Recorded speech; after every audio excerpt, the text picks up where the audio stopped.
everybody. Happy Wednesday. We're hopping back into our habit of coming onto live on Wednesdays for our leadership forum live stream, where we talk about important leadership topics, especially as they pertain to our business and our messaging around it. So, we wanted to dive into something that really came up a lot last week in the Evolved Entrepreneur Challenge, being leadership mindset.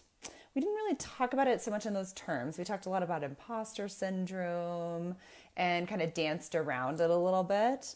But today we would like to put it into the spotlight and allow this topic to really get some attention, because I think the longer that Jesse and I have been in this space, the more we've realized the importance of it.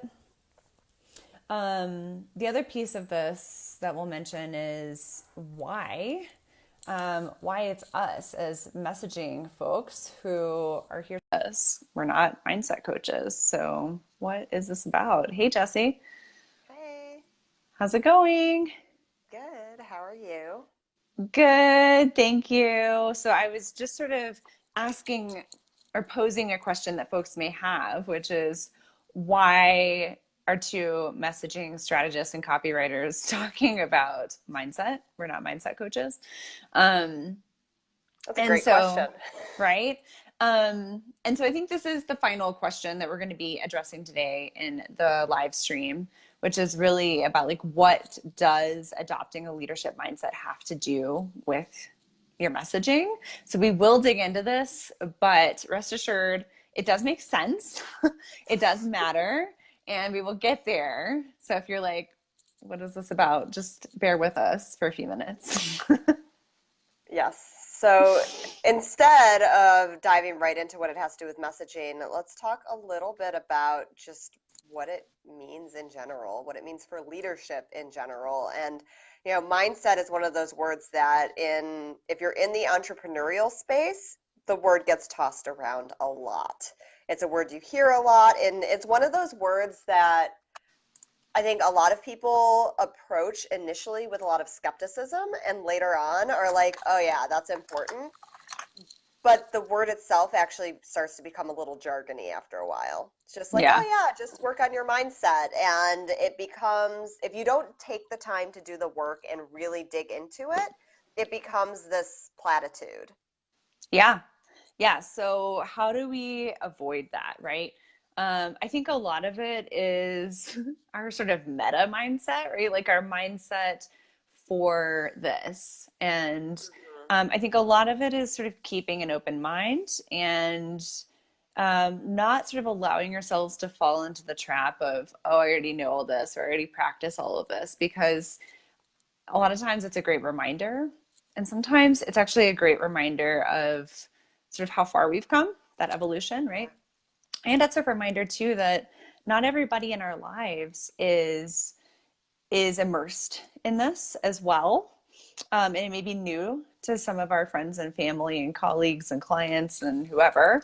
And that's actually a great way to show competency, right, Jesse, is to be able to teach it. Mhm. So if we feel like we could kind of learn how to not only implement but talk about it, this is kind of what we're doing here. Like, you and I are not mindset coaches, but in talking about this, it's helping us sort of solidify where we are so far in our journey and understanding of the importance of this. Absolutely. And I think that that ties directly in with leadership because the way that you approach your mind and the way that you approach your cultivation of your mind directly impacts the way that you're perceived by others and the way that you act in your environment. So I Mm, remember back when I was a teacher, there were several hundred teachers at the school I taught in, and you knew almost instantly which ones loved their jobs and which ones hated their jobs. Not by anything they said, not even by anything they did, but just by the way that they unconsciously carried themselves. Mm. and by the excitement they brought or didn't bring to not every single day, because no one is, rainbows and sunshine all the time, but over the broad strokes of it, you could tell, this is a person who's really passionate about what they're doing and they really believe in what they're doing and they believe that they can make a difference, in this case, in these students' lives, as opposed to here's somebody who is just getting through the day and not really thinking about the big picture because all they can think about is getting through that day. Hmm. That's so interesting how it comes through. And I think this is tie number one, right, with messaging, which is people can see through your BS. Yes, they can. Right? And it's not to say that, like, we can't make the best of a bad situation necessarily. Like, if you are in a place that isn't feeling awesome, like, it doesn't mean you have to be a pessimistic grump about it. But people can tell. I remember actually, I was working a job. Those of you who know me well probably know what job this was, which had started amazingly and was not so amazing at this point. And I really thought that I was putting on a good face, right? And I remember a few people were like asking me, like, "What's wrong? Are you okay?" And it's because like I couldn't be sunshine and rainbows all the time, right? Um, so yeah, I do think our underlying message and our underlying mindset are actually pretty evident to other people, especially people who are sort of attuned to that. Mm-hmm. Um, and so, what's the point of hiding it, right? Like, why not sort of just be open about the fact that we still have work to do in these areas, and then pursue that work. Yeah, and also with the understanding that if you are stepping up as a leader, that means you're embracing that influence piece, which means Mm, people are paying attention to you. Not just the words you say, but the way in which you carry yourself and the way in which you react to circumstances, which is not, an invitation to try and be perfect all the time. In fact, it's the yeah. opposite. It's an invitation to really pull back the curtain and show the process and show your own journey so that you can become more relatable as a leader. People don't want leaders who are standing up on their high pedestal looking down on you. They want Mm-hmm. leaders who are in the thick of it with you and Mm-hmm. who you can directly relate to. Yeah, so this is actually one of the principles in the book that we're going to be reading in September in the Leader Up membership community. It's called Show Your Work. And one of the principles within it is look, we make these grand plans and we make these goals, and there's things that we want to do, and there's sort of the people that we want to become, the Mm-hmm. mindset that we want to embrace. But at the end of the day, this kind of goes back to the T.S. Eliot, like my life is measured in coffee spoons, right? Like your life is measured in days and your experience of life is in days. And so it's not to say don't make grand plans and don't have a vision. Absolutely do those things. Um, but every day counts, right? And what we do in the day matters. And so every day that you make a little bit of progress and you dedicate some time and energy to your own development and your messaging, your mindset, all of that good stuff, that's how you make progress, is on Mm-hmm. the sort of microcosmic day-to-day scale. Yeah, absolutely. And people want to be taken on that journey. They don't want to just see the end result of that microcosmic, step by step by step, which is also an argument for, not just pulling back the curtain, but also not waiting. And I Mm-hmm. think that there's this tendency to wait until things are perfect or we look like we have it together or, the framework is perfectly worked out. We feel really confident in our expertise. Our innovative angle is just right for us to stand apart from the crowd. And if we wait until that moment of perfection, we're actually hurting ourselves more than helping ourselves. And we'll never be able to grow that influence piece to where we want it to be if we're holding all of our cards against our chest until we have the perfect hand to play. Because ultimately, and going back to mindset, right, that is a mindset based out of fear. of Mm-hmm. not enoughness, of scarcity, of, what are people going to say about me, whatever, right? Like it's not necessarily coming from a place of abundance or of confidence or of enoughness. Did I just say that word? But I feel like if I did, it's important.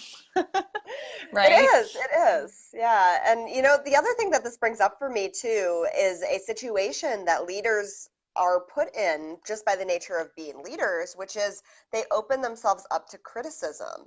Mm-hmm. And, criticism is one of those things that I think people are very scared of, Yeah. but shouldn't necessarily be. So, speaking from the perspective of a writer, and not just a copywriter, but also a fiction writer, one of the best things you can do for yourself is to get your writing critiqued.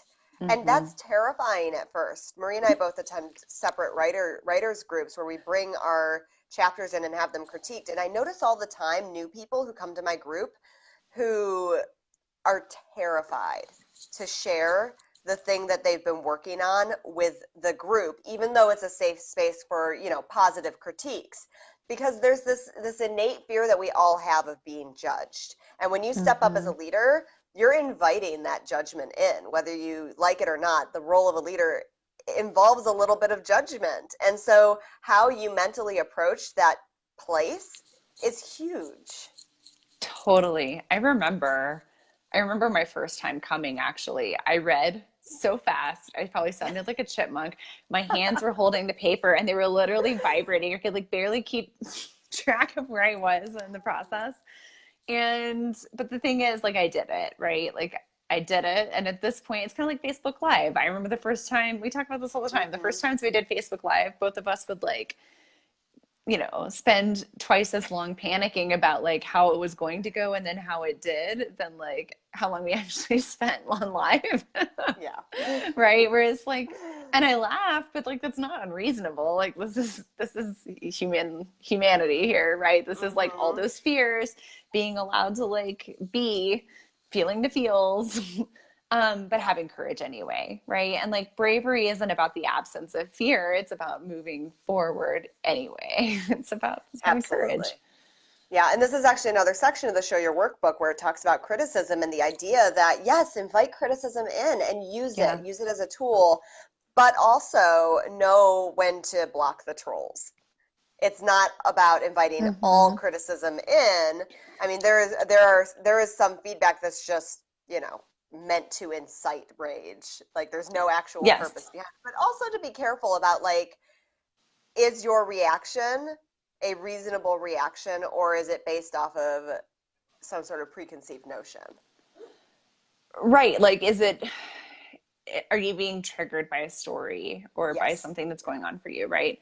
I think this is why um, facilitated and peer led groups can be so effective for us as Mm-hmm. business owners because we need to get our own heads out of our what's and allow ourselves to be exposed to other people's perspectives. But ideally, those Mm-hmm. are people who love us, who nurture us, who aren't willing to allow us to kind of like fall into a pit of sort of, you know, a sort of downward spiral of like self-loathing or self-doubt, right? Like these are people who are willing to give us critique and intelligent critique that's also constructive and that does preserve Mm-hmm. that safe space. And like that's absolutely what we've discovered in like mastermind groups, relationships with coaches and mentors, peer-led mastermind spaces. That's a huge amount of the value right there of dedicating some time and potentially money to that. Yeah, yeah, absolutely. And, being able to recognize what type of critique actually makes sense and what type of critique you can kind of let fall by the wayside, I think is a hugely uh, overlooked skill or just one that we don't necessarily spend as much time cultivating as we could. And Mm-hmm. I remember a time where anytime someone said anything negative, or even not negative, it could have been constructive, but I could have perceived it as negative. My immediate response was, let's change all the things so we make this one person happy. Like that was my response. I remember, Marie, you actually had an experience with this when we first started talking about thought leadership, Hmm. with some of the feedback that you received around just that phrase in general, if you want to Yeah. share that. Yeah, for sure. I remember um, sort of just talking about it openly, and I actually published some posts like publicly from my personal page, asking people like what do they think of this phrase. It was great research, right? Because a lot of people were like, I've never heard of that phrase. Mm, um, Mostly people outside of entrepreneurial spaces. um, and I think academic as well. I feel like academic folks are familiar with it. But the other bit of feedback that we got was from somebody who, um, let's say, doesn't sugarcoat. And he was like, I feel like this is just a phrase that self-important people give themselves to feel self-important. I've never heard of this phrase before, but it rubs me the wrong way instantaneously. And I was like, oh, that's interesting. Because I was like, wow, it's, he's a smart guy. I won't say what he does because it'll reveal exactly who he is, because he has a pretty interesting job. But I was like, yeah, like that's interesting that that's like your gut reaction is like so strongly negative to a phrase you've never heard before.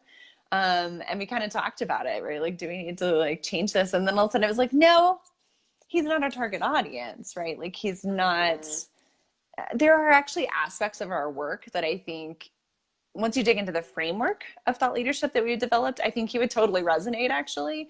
That phrase really rubbed him the wrong way. But I think that's what we're doing here is like it's an attempt to reclaim this term and to define it concretely and to not allow Mm-hmm. those mindsets of scarcity, fear, and lack to dictate what actually is a smart marketing and business decision that we've developed, like, or discovered, that it is and validated that it is in other ways. Yeah, yeah, it's so true. And so I think that goes into sort of the second piece of this conversation, which is our mindset journey. Because if that conversation had happened even a year prior, Oh, we would we not would be have doing just, this. yeah, we would have been like, abandon ship, we're done. Jump off Let's the just side go of the back to ship, we're writing good. web copy and that's it, Yeah, which is fun. yeah. But this is another part of what we do. Exactly. Yeah. And so I think, in our journey, we've taken this, you know, circuitous, sometimes rocky path that all entrepreneurs and all leaders follow, where there are starts and stops, and there are moments where we doubt ourselves. And there have been moments in the past where we've been really excited about something and then decided not to do it, perhaps for the right reasons, but perhaps for the wrong reasons, because Mm-hmm. outside factors influenced us. But at the end of the day, if that's what kept us, we probably weren't ready to do the thing yet, because we needed to be in the mental space to be able to handle that. Even the decision to take our business from a behind the scenes copywriting and content creation business that had absolutely no list, absolutely no social Yeah. presence, and only worked with people who essentially knew us word of mouth. We were successful doing that. And we had to get to a point where we were able to make that conscious decision of, okay, we're going to do the online thing. We're going to Mm-hmm. build an audience. We're going to care about this list of like 16 people that we have and actually try to build it and do things with it. And we had to be in the right place. That was like 5 years into business before we started doing that. Yeah, and like to be clear, more like 2 years of full-time focus on this, but yeah. Yeah. Maybe not even my full-time. Yeah, right. Like the journey, the mindset journey that we've been on has been um sluggish, sluggish, sluggish, and then all of a sudden rocket attached to a rump, right? Like that's kind of what it feels So like. true. um and I can think that about a lot of things. There's been a lot of things that we've been exposed to that like big first time we saw it, it was like that is bogus. And then the next time we saw it, wow, this is genius. Why did I have a Yeah. problem with this? Right. Like, and so, yeah, I think part of it is taking a look at those evolutions in your business that you guys were looking at Mm-hmm. during the challenge last week and saying, like, you know, why did those evolutions happen when they happened? Was there something internal within you that made yourself ready for it? And I remember, I don't know if you guys got a chance to watch Tanya's video that she posted in here recently about why you should join the Leader Up community. But one of the things in that video that I just thought was so cool was her talking about how like she was ready. Like after our program, she was like so ready to receive clients, and then like 2 dream clients signed on immediately. This is not a saying that if you sign up to work with us, you're immediately going to have dream clients rolling in the door. Let's put this disclaimer out. But it's a testament to the mindset work that she's been doing, right? And the preparation that she's been doing and the readiness that she has for the next stage of her business. Yeah. Yeah, absolutely. And I think, it is an internal thing, and sometimes there is an external catalyst. So you mentioned investments in peer communities and whatnot earlier. And so I think one of our big catalysts, one of the things that, strapped a rocket to our butt was making some big investment decisions that then we had to own up to and put in the time and the effort and the energy that went along with the external financial investment that we were making. Which isn't to say, we're not those sorts of people who are like, oh, if you want to grow, you have to be willing to invest, $1 million into this thing. That's not because we necessarily didn't. what we're saying. It was not that much. Right. But what I am saying is that an external thing that pushes you, whether it's an investment, whether it's stepping on stage for the first time, going live for the first time, anything like that, if there's an external circumstance that pushes you, your mindset is going to try to catch up if you let it, if you give yourself the space to let it, or your mindset might hold you back. So that's one of those opportunities that you have to consciously say, I want to get myself in a new mental space. What external actions will help be a catalyst for the internal growth that I may want to experience? Is there something that scares me? Is there something that I want to do? Is there something like accepting my role as a leader? Does the word leader scare me? But I'm kind of feeling it, but I'm kind of afraid to claim it. And in claiming it, will that give me the opportunity to do the internal behind the scenes work so that I can actually step up and, be it? Yeah. So this is fortuitous timing that was kind of planned. Hi, Lisa. That an individual for us has been really a huge catalyst for us stepping into this place of more readiness and courage. And that's Lisa.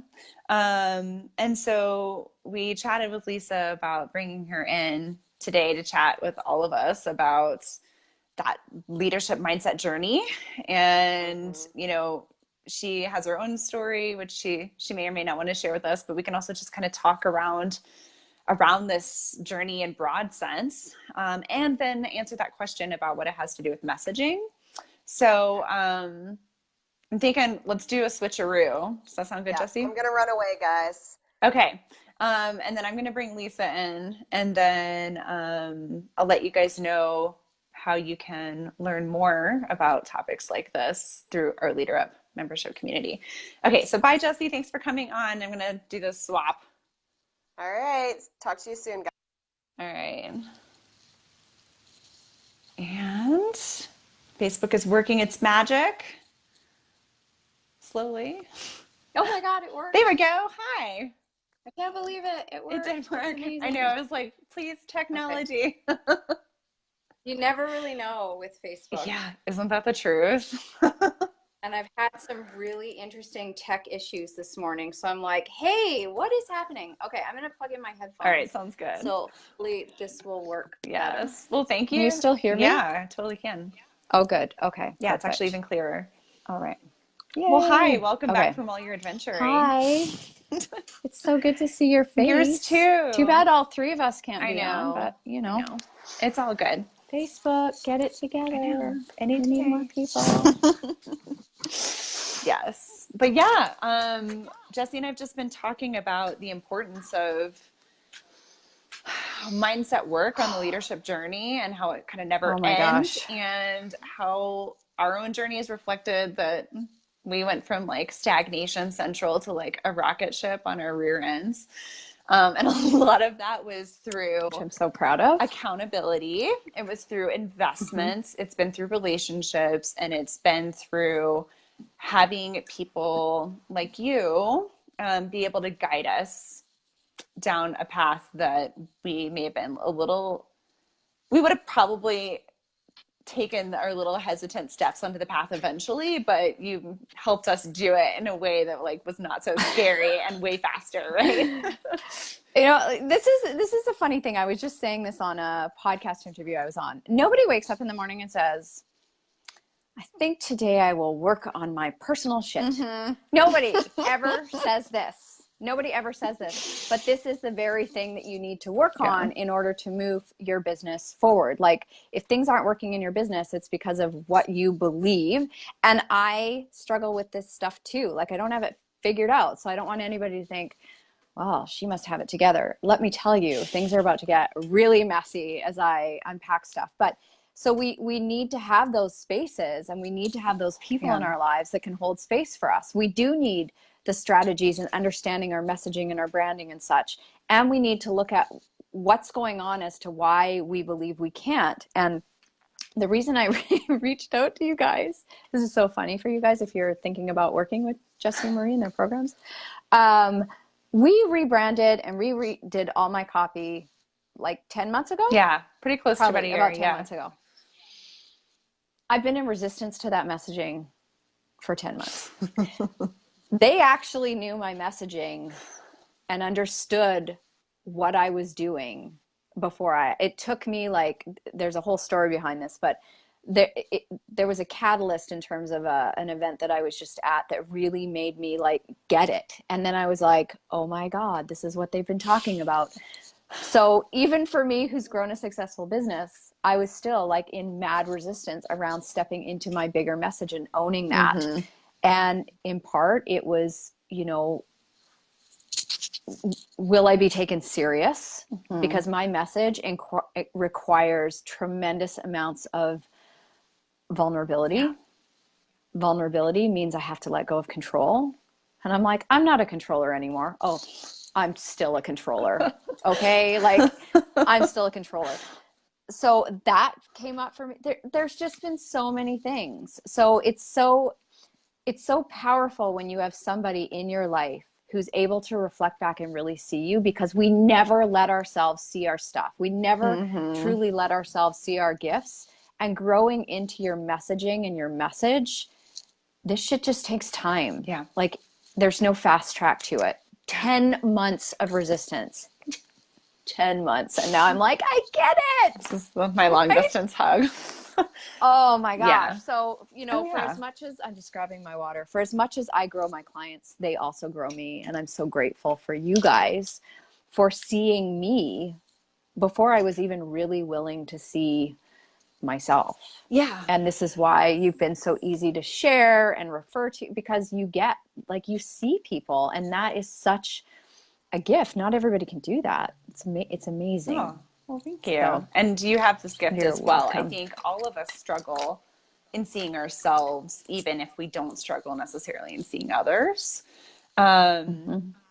And so it's not like anyone's crazy or weird or whatever for struggling with this. But this is really why Jesse and I have come to realize that just like, you know, the way we talk to ourselves and sort of use empowering and gentle and uplifting language with ourselves, when we honor the mess in our messaging and we speak it and we allow it to be visible in public and allow people into that messy middle, and claim the things that are a little scary for us, but still feel scary in a scare sighting kind of way, rather than scary in a like, that's the worst idea ever kind of way. That grows us too, right? And so that it's actually like,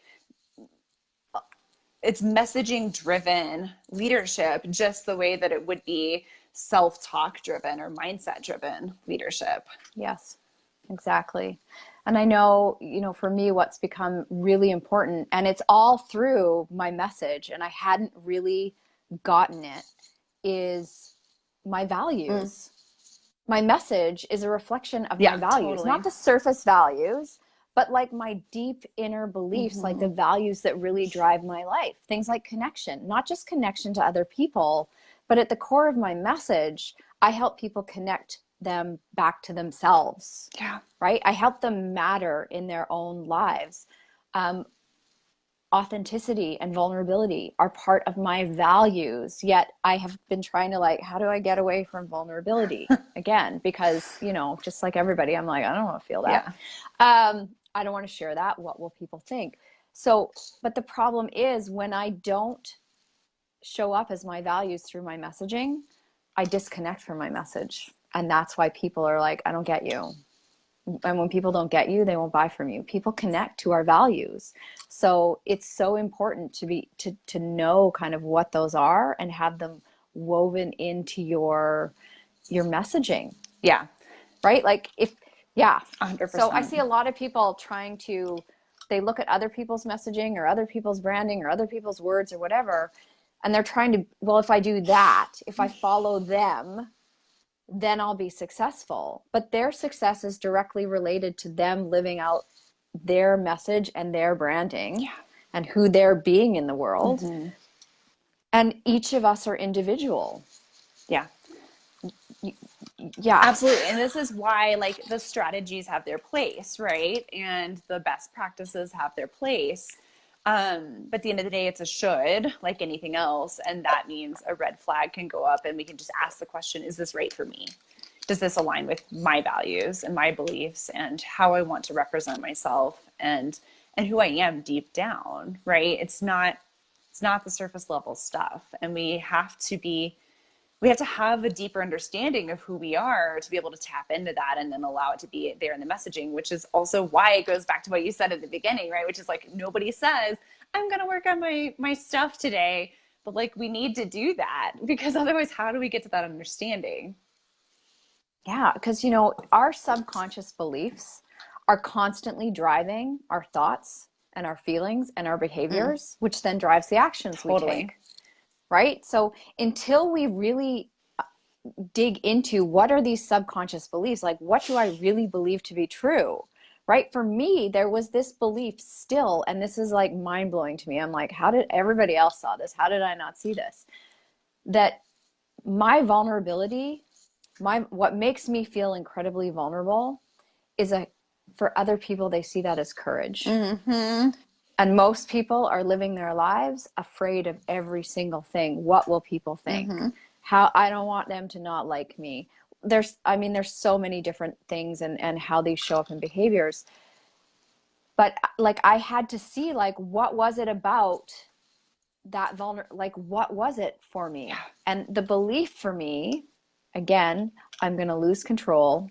I won't be safe, right? So our love, safety, and belonging is really rooted in those deep subconscious beliefs. Those are the key drivers.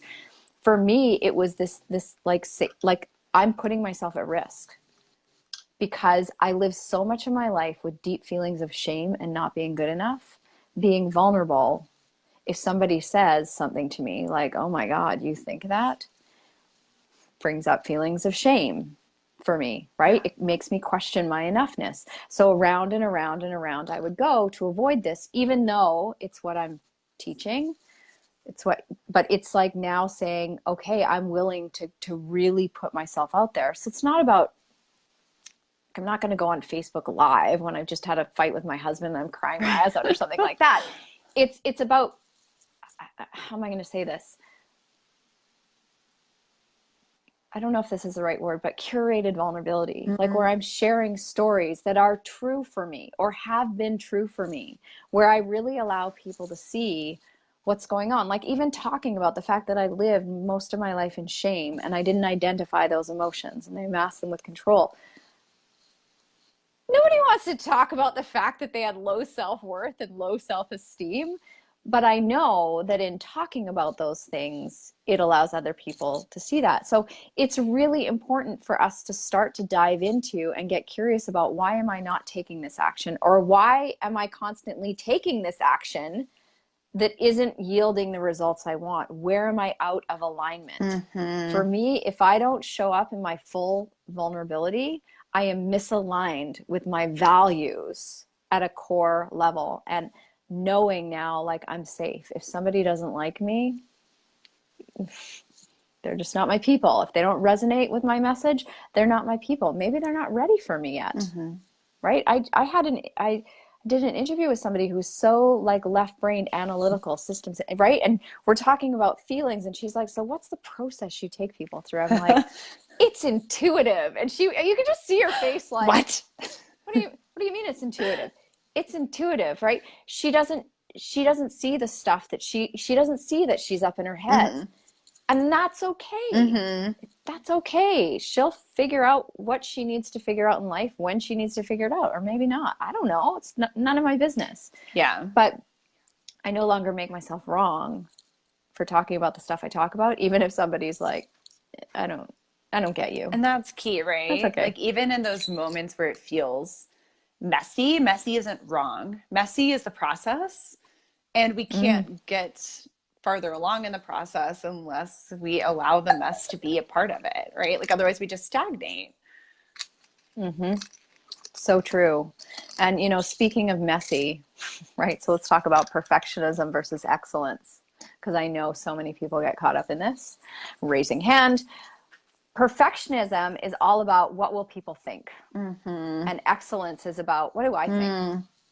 That's awesome. Yeah. Right? So we have to tune into, if we're constantly nitpicking at stuff, is it really about us, or are we afraid somebody's going to find a spelling error? Yeah.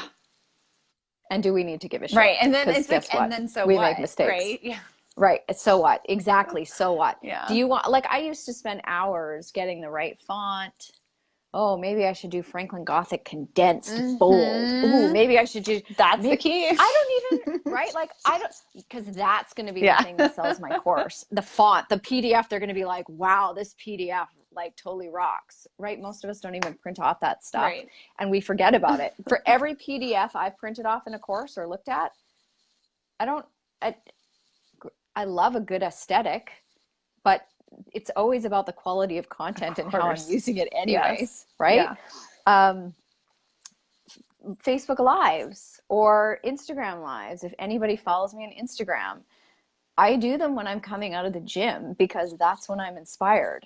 That is also not when I'm looking my best. No makeup on, 7 a.m., hair on top of my head. And I had to not care because my message is more important. And if I wait for the only reason you're getting hair and makeup today was because I had an interview that required me to have, right? Again, excellence versus perfectionism. Yeah. I needed to brush my hair for the interview.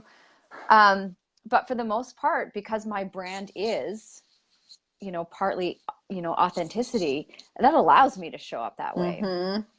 Also, I've baked that into my business on purpose because perfectionism was something that held me back so much in my business, in my copy. Right now, the last program that I did, I used to have this massive sales page, and I went in, I'm like, nope. Can I get it? Now the goal was can I get it on one page? Right. Because I don't even read sales pages. So how much can I chop out of this? Yeah. And just not even worry about it. Whereas before it was I had to say, and you guys know this, I had to say all the things. We need to expand this sentence. They need to get me. They don't. There's lots of places for people to follow along. So again, letting that go, letting go of the belief that I have to have every single thing on the paper. It's not, good copy is amazing. We need to have that. People are going to read and find out about us. But in today's day and age, our messaging as a whole, how we're showing up online, that is more important. The energy you're putting out, who you're being, that is going to take you so far, right? Like I remember saying to you guys, are you working from that place of success? Yeah. That, everything is there. Work from the vision. Right. Are you working from that? It's so important for all of us. Yeah, I hear your voice every time I feel like I'm instead working to or towards the vision. I hear Lisa, in the back of my mind going, work I from know. it. But that's been Work huge, from it. right? And it's not overnight. And it's a process where I need to give myself a little grace and space and know that that is part of the mess, right? Let me catch up a few of these 100%. comments here because these are good. Yeah, I can't see any comments. I don't even, oh, You seeing some? Evelyn is Yeah, so hi watching. Rochelle, hi Eveline. Yeah, so I've seen Rochelle Evelyn says, for a long I time. learned that each person Hi, is Rochelle. doing their own thing the hard way, right? I think a lot of Yep. times we do, right? Yes, and Jesse answered your question about values, Rochelle. There is a lot of fear around the word Yeah. of leader. Absolutely. Oh, Yeah. totally. And I was making that mean something. So I think that this is important to talk about. Things only mean something when we attach meaning to Yeah. it. Like, and we get to decide what that meaning is. And we can look at things from, let's take a simple example, someone cutting you off in traffic. You can make that mean that the guy is a jerk and he's, not paying attention. But what if his wife is having a baby? What if he just found out his mother died? What if he just had a stroke? Yeah. We don't know, right? So again, it's the meaning that we attach to these things, and we get to decide what we're going to make things mean. So if you're making things mean something that is literally stopping you from taking action, you need to stop that. You need to check yourself. Because, not to be like the bearer of bad news, but, none of us are getting out of here alive too. Right. And I think that that's been a really important thing for me. Like, stop taking things so seriously, Lisa. Because at the end of the day, I don't know who it was that said the original quote, but people aren't going to remember the things you did. They're going to remember how you made them feel. And what kind of impact do I want to have? And that really is important to me. So being a leader, instead of making it this like ego thing, because it's not about ego, leadership is about how I want to feel, who I want to be. And a leader is being a leader in my home, in my family. It's not about telling people being a leader is not about telling people what to do. It's showing up as being real and giving other people permission to do the same. Leaders there's no like hierarchy. Leaders are shoulder to shoulder. Leaders build other leaders. We just give people permission, like, hey, like, can you want to come out of the well? Like, why are you in the well? You're magic. Like, come and climb up the ladder, enjoy some sun with me. That's all leadership is about. And the only reason I've been able to start to really step into this for myself, and I think a lot of people would say that I was a leader long before I allowed myself that title. The only reason I've been able to do that is because of the work I've done on myself. Yeah. Right? To detach from what I was making it mean. Right? 100%. Leadership can be anything you want. So, yeah. I actually was checking the timestamp on that because I'm just going to pull all that quote out and type it and make sure that it's front and center, because that was a really beautiful and I think insightful and relieving definition of leadership, right? Because we do attach so much meaning and import to it, and it feels unattainable. And it doesn't have to be. That's not what it's about. It's what we sort of made it. And it's not our fault, right? Like, this is just sort of the way society talks about it. It's the way our jobs are set up. It's probably what we heard our parents talking about in their workplace or whatever. It's the model that we've been handed, by and large, by society. And we get to, in all things, make decisions about what things mean for us. Yeah. And we get to decide. Yeah, this is no different. Yeah, we get to decide how we want to define leadership. And that's important for everybody in this group to do. How do you want to define it? Just like success. Yeah. How do you want to define that? Because how you define success and how I define success may be very different. But how we define things gives us a clue into what we believe. Yeah. Absolutely. Right. And that is a powerful thing. So when I started looking at leadership, what was I making it mean? What did I believe? And when I started to look at that, I could see why I wasn't allowing it into my space. Right. Whether you like him or not. And this is not, like the leader. I'm Canadian. So, I personally don't see Donald Trump as a leader. He's not my definition of leadership. Yet for other people, he's their definition. Sure. There's no right or wrong here. But until we clearly define what being a leader is, we will not allow ourselves to step into it. We will not allow ourselves to be curious about what's holding us back. And that's the bigger conversation to have. And I think too, the other piece of it is just who do we surround ourselves who influences that process, right? Because So good. right, that community Yes. is key. It's I don't know if it's essential or not. I don't know if I would have gotten here at some point on my own or not. Yeah. Maybe not. I have a feeling probably not. You know, I would have needed some kind of resource, books, a counselor or something, right, to get here. Right. Okay, so I have thoughts on Yes. this, not surprising. Yes. When I first came online with my business is when everything went awry. I've been in business for almost 2 decades. Like, holy crap balls, right? That's a long time.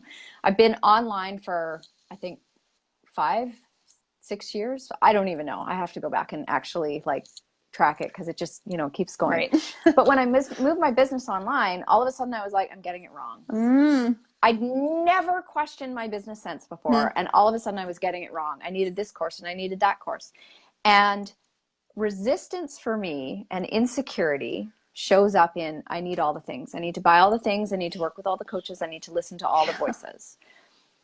Being a leader means a deep sense of self-trust and a discernment around who you are going to allow to put their hands on your business and have an input. And at the end of the day, I still get to decide.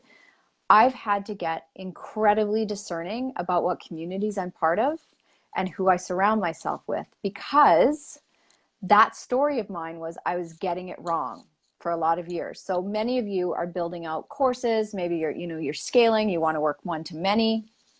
For me, I've done the courses, I've done the launches. I don't like them. I love working in groups, but it's got to be the right type of groups at the right time. But what I truly want and where I truly excel is working one-to-one with people. Like, that's what I love. I get paid very well to do that. I'm very good at my job. I don't need to scale. I don't need to make $10 million.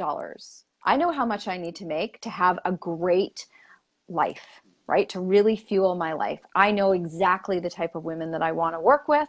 I know that. So it is so important for me, like, because I'm not, I've realized I'm not an internet marketer. I don't want to why am I sitting in rooms learning this stuff when I'm like, this actually takes me out of alignment with what I'm here to do, right? Like, my business is, when I talk to you guys, I'm like, I want a referral-based business. Like, this is what I do. Yet I'm like spending time learning internet marketing. And yes, we need to know how to sell. Yes, we need to know how to message and market ourselves in a way that draws people in. But for me, I had to learn, like, wow, this is not the best community for me. I love the people, but it's not the best community for me. So now I'm really, really specific about who I let have a say. My personal, my business coach, my one-to-one coach, I've been working with her for probably over a year. She was my client. She still is my client. And this is like a common thread in my business. My clients become my coaches, or I work with them. I hire people I work with because I love creating my own economy. That stuff is really important to me. So again, values, right? Am I in rooms that align with my values? Or am I in this room because I think I don't know something, I'm not trusting myself, and I'm getting it wrong? Do I have the courage to remove myself from that room? So especially when you are first trying to figure out your messaging and your values and you're feeling insecure and things are scary, put yourself in a room where you feel safe so that you can fully show up, be vulnerable, talk about the stuff that you don't want to talk about. If you don't want to talk about it, that's a sure sign that you need to talk about it. And you will grow. But if you put yourself in the wrong room, it can actually cause you to shrink and get into deeper resistance. And this in part is why I've been in resistance around my messaging for so long, and why I kept getting pulled back into, talking about nutrition or teaching my, weight loss courses. I love that stuff. It's a tool in my toolbox. And most of my clients have they've got some sort of, you know, disordered eating or whatever there. That's cool. But it actually is not my message. But being in those rooms kept pulling me back to, right? Like I went to an event, and I think I told you guys this story. I was crushing my business. Like I'd made half of my income for the whole year before in one quarter. And I went to this event feeling like I'm a rock star. This is amazing. And I sat there listening to people having launches and doing this and doing that. And I came home and I was like, my energy was such in a funk. I remember that. And again, wrong room. Love the people. So I would go for the community, but other people's energy, the message, it impacts us. We have to be discerning about that, right? Like, would you hand your newborn baby over to somebody sleeping on the street and say, can you just take care of my baby for a couple hours? Right. Got it? Right. No. So you guys in your messaging and everything you do for your clients, like what you do is who you are. Yes. Right? Like you hold this very sacred space for your clients. You guys have called my ass out on numerous occasions. And again, like the fact that I'm open to that, right? Because I know who I let in and who I don't. I'm working on it. Like you guys have that gift to be able to see and pull out in people what you want them to see in a way that never made me feel like I was wrong, or that I was saying the wrong thing, or that it wasn't possible for me. And yeah. So Rochelle asked, how do I find new people to meet now since it's not conferences or meetups? So that's a really great question.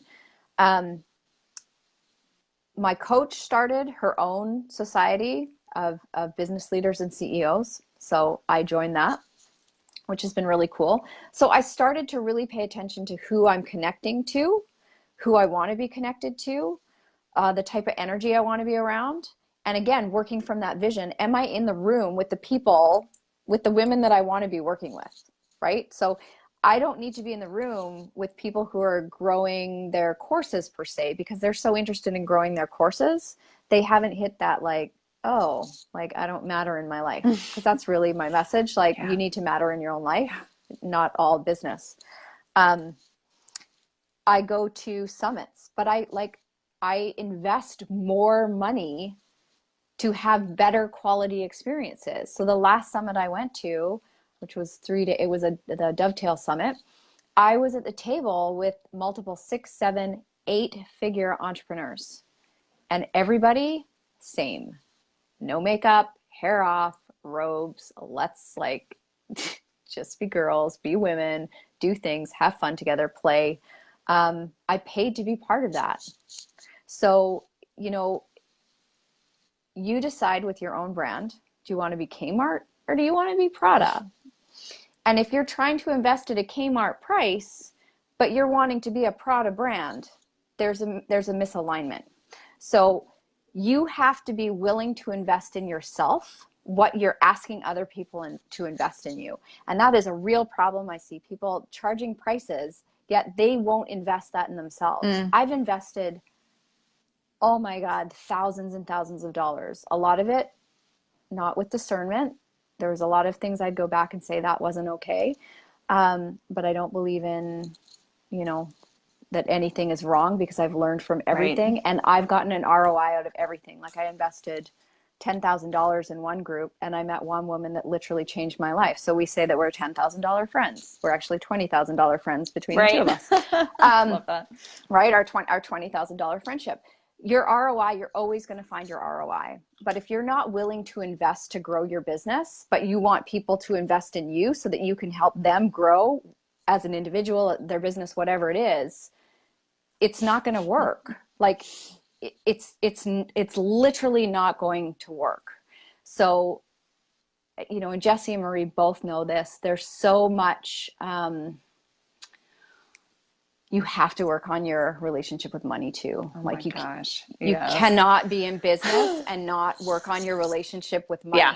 So if you're struggling to decide whether or not to invest in this program, and you know you're struggling with your messaging and your marketing, and you've been called into this group because obviously there's some energetic alignment here for you, check yourself.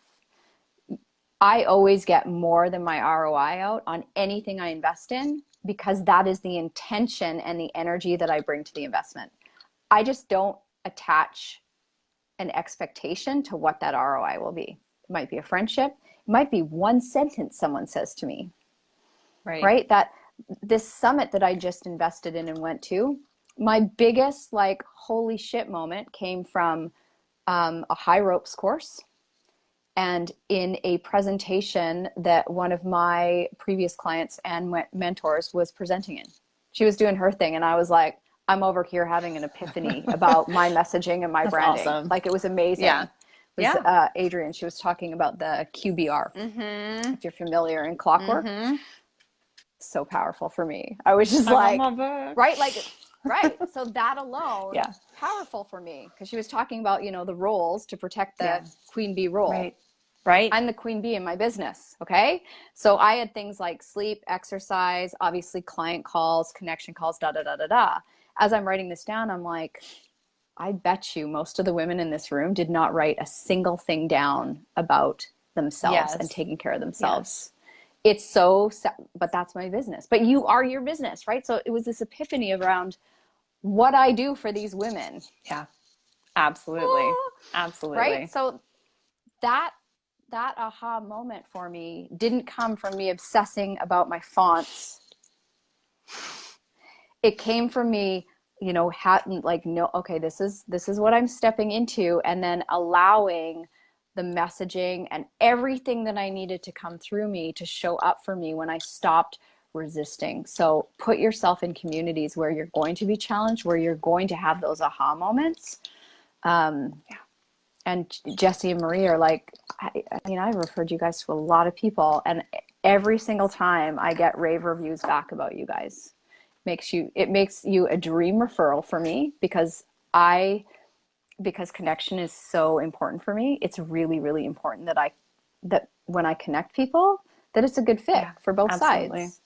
So like your dream to connect. And then those connections have led to more connections for you guys, right? So even that you get out of community people, like the meeting, the one person that might refer you to somebody who will literally like tip your business. Yes, absolutely. Mind blowing. Yeah. So I need to get in the room with the right people. Thank you for very huge numbers of kind things you've been saying about us. And, it's easy. Well, we appreciate that so much. And it's so gratifying to hear that reflected back, because it is a value for us too, right? That we do cultivate really seeing and hearing people, that we cultivate safe spaces, that we treat our clients super well. And what our definition of that is, right? And it's not just you get the VIP treatment. It's also like, we see you as a human and as a leader who's continually growing and in progress. So thank you for reflecting that back. And we're so grateful to you for your part in our journey, ongoing part in our journey. Really excited to get back on and your you calendar and mine. And everything too. And you and mine. Yeah, we love you so much, right? and there's grateful to you. There's something so powerful. And, I've learned this with, through my own experience with my coach and stuff. When you find the right people, when you find your people who get you, who get your messaging, hold them close, because they will make your life so much easier. It is so much easier when somebody gets your messaging to just say like, I'm too close to this. Please help me. Right. Please help me with this. It's not saying that I don't trust myself. It's saying like, I fully understand my message now. Now, please help me curate it in a way that's really going to connect, that's not going to be too much. And then, with coaching, the reason that I stay with my coaches for so long, because I trust, they know me inside out. They will call me on my stuff.